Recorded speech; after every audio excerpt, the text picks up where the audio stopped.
আসসালামু আলাইকুম। Life blood স্কুলের পক্ষ থেকে তোমাদের সবাইকে স্বাগতম। আজকের ক্লাস হচ্ছে ক্লোরোসিস। তোমরা জানো ক্লোরোফিলের অভাবে পাতার সবুজ রং হালকা হতে হতে একসময় হলুদ হয়ে যায়। পাতা হলুদ হয়ে যাওয়ার প্রক্রিয়াকে ক্লোরোসিস বলে। পাতাকে ক্লোরোসিস বলে না, মানে পাতা হলুদ হয়ে যাওয়ার প্রক্রিয়াকে ক্লোরোসিস বলে।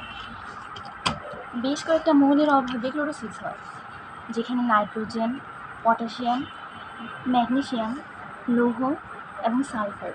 তোমাদের এটা মনে রাখা অনেক কঠিন হতে পারে, এই কারণে আজকে আমরা একটা শর্ট ট্রিক্স এনেছি। আচ্ছা, যেসব মৌলের কারণে ক্লোরোসিস হয়: সালমাজি ম্যাগিপাইনি,